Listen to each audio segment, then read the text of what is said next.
రేవంత్ సర్కారు హయాంలో జరిగినటువంటి గ్రూప్ 1 పరీక్ష మూల్యాంకనంపై హైకోర్టు హాట్ కామెంట్ చేసింది.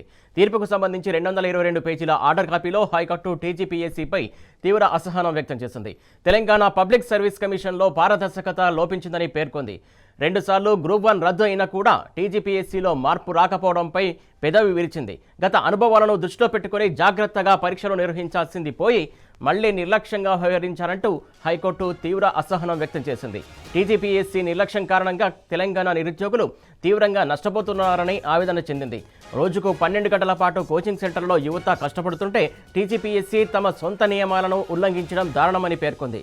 తెలుగు మీడియంలో బాగా రాసిన వారికి ఎంత నమ్మకం లేకపోతే రీవాల్యుయేషన్ అడుగుతారు అంటూ టీజీపీఎస్సీని హైకోర్టు ప్రశ్నించింది. దీనికి టీజీపీఎస్సీ ఇచ్చినటువంటి సమాధానం పైన హైకోర్టు అసహనం వ్యక్తం చేసింది.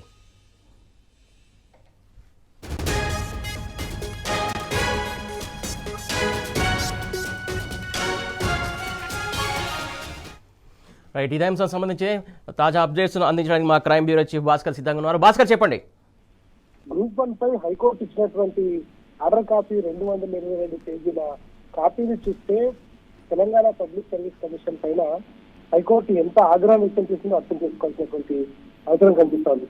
టీజీపీఎస్సీలో పారదర్శకత పూర్తిగా లోపించిందని చెప్పినటువంటి హైకోర్టు టీజీపీఎస్సీపై తీవ్ర అసహనం వ్యక్తం చేస్తూ ఆర్డర్ ఇవ్వడం జరిగింది.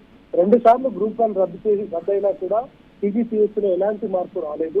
గత అనుభవాలను దృష్టిలో పెట్టుకుని జాగ్రత్తగా పరీక్షలు నిర్వహించాల్సింది పోయి మళ్లీ నిర్లక్ష్యంగా వ్యవహరించినటువంటి టీజీపీఎస్సీపై టీజీపీఎస్సీ నిర్లక్ష్యం కారణంగా తెలంగాణ నిరుద్యోగులు తీవ్రంగా నష్టపోతున్నారని కూడా చెప్పడం జరిగింది. రోజుకు 12 గంటల పాటు కోచింగ్ సెంటర్లలో యువత కష్టపడుతుంటే టీజీపీఎస్సీ మాత్రం తన సొంత నియమాలను ఉల్లంఘించిందని చెప్పుకొచ్చింది. గ్రూప్ 1 మెయిన్స్ రాసినటువంటి తెలుగు మీడియం అభ్యర్థులకు తీవ్ర అన్యాయం జరిగిందని చెప్పినటువంటి హైకోర్టు ఇంగ్లీష్ మీడియంలో 89.9% మంది, తెలుగు మీడియంలో 9.95% మంది సెలెక్ట్ అయ్యారు. తెలుగు మీడియంలో బాగా రాసినటువంటి వారికి ఎంత నమ్మకం లేకపోతే రీవాల్యుయేషన్ అడుగుతారనేటువంటి క్వశ్చన్ ని కూడా హైకోర్టు చెప్పింది.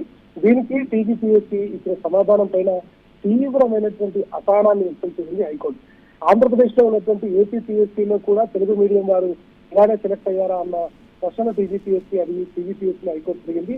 ఈ సందర్భంగా టీజీపీఎస్సీ సమాధానం ఏపీపీఎస్సీలో గ్రూప్ 1 నియామకం 3 లేయర్లో ఉంది, ప్రిలిమ్స్, మెయిన్స్, ఇంటర్వ్యూ. కానీ తెలంగాణలో కేవలం ప్రిలిమ్స్, మెయిన్స్ ఉన్నాయి అని హైకోర్టు చెప్పుకొచ్చింది. ఆన్సర్ షీట్స్ కరెక్షన్ అంశంలో సరైన విధానాన్ని టీజీపీఎస్సీ పాటించలేదని చెప్పినటువంటి హైకోర్టు 2 సెంటర్లలో పరీక్ష రాసినటువంటి 71 మంది మహిళలు ఎలా సెలెక్ట్ అయ్యారనేటువంటి అంశాన్ని కూడా మీరు గుర్తించాలి కదా. కనీసం ఆ అవగాహన లేకుండా ఇటు విద్యార్థుల జీవితాలతో చెరగాటమాడుతున్నారు. ఇంతవరకు 2 సార్లు ఫెయిల్ అయినా కూడా పట్టించుకోకుండా మళ్ళీ అదే పంతాన్ని కొనసాగిస్తున్నటువంటి మాత్రం సీరియస్ గా చెప్పుకొచ్చింది. గ్రూప్ 1 ఎగ్జామ్ విషయంలో హైకోర్టు తీర్పులో ప్రభుత్వానికి టీజీపీఎస్సీకి చెంపపెట్టేటువంటి కూడా బీఆర్ఎస్ చెప్తోంది. నోటిఫికేషన్ నుంచి రిజల్ట్ వరకు అన్ని దశల్లో ప్రభుత్వం చాలా తప్పులు చేసింది. రీవాల్యుయేషన్ పాటు రీమెయిన్స్ ఎగ్జామ్స్ పెట్టాలని శుభసూచకం చెప్పినటువంటి నేపథ్యంలో రీవాల్యుయేషన్ రీమెయిన్స్ పెడితే మళ్ళీ కోర్టులకు వెళ్ళేటువంటి అవకాశం కూడా ఉంటుంది. కాబట్టి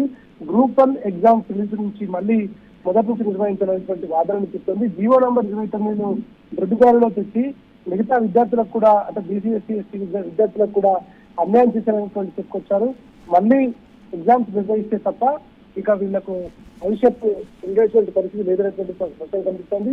ఈ నేపథ్యంలో హైకోర్టు ఇంత తీవ్రంగా ఒక హాల్ టికెట్ అలాగే మెయిన్స్ కి ఇంకొక హాల్ టికెట్ కేటాయించడం పట్ల కోర్టు ఏమన్నా దానిపైన స్పందించిందా? చాలా సీరియస్ గా స్పందించింది. ఎందుకని మీరు 2 హాల్ టికెట్లు ఇస్తున్నారు, అది సరైనటువంటి పద్ధతి కాదు. ఎందుకని మీకు అట్లాంటి ఎందుకు మీ దగ్గర అట్లాంటి సాఫ్ట్వేర్ ఎందుకు లేదు?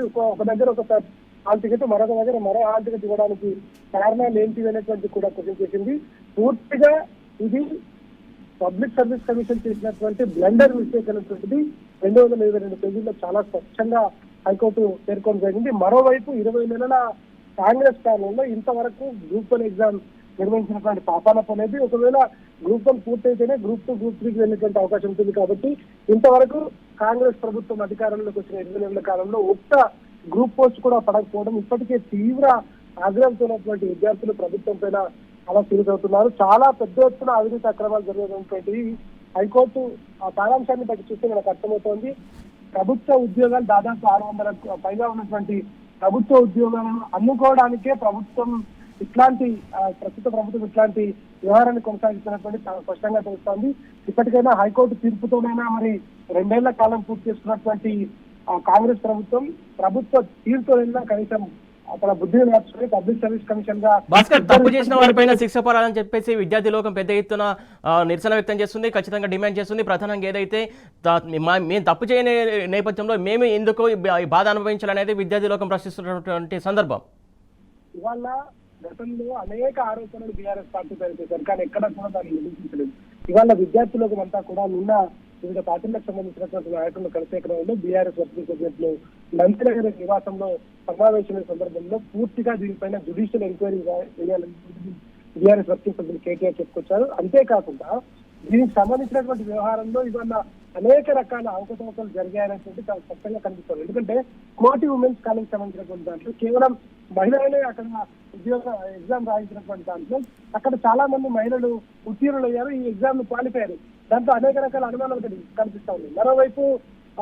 మరోవైపు దీనికి సంబంధించినటువంటి విధానంలో కేవలం ఇప్పుడు తెలుగు మీడియం, ఉర్దూ మీడియం మినహాయిస్తే ఇంగ్లీష్ మీడియం సంబంధించినటువంటి వారు మాత్రమే, అంటే ఈ పేపర్స్ దిద్దేటువంటి వారందరూ కూడా ఇంగ్లీష్ మీడియం సంబంధించినటువంటి వారు కావడంతో వాళ్ళకే ఎక్కువగా దీనికి సంబంధించినటువంటి వ్యవహారంలో వాళ్ళే ఉత్తీర్ణులు ఎక్కువైనటువంటిది తెలుగు విద్యార్థులు చెప్పినటువంటి అభియోగం.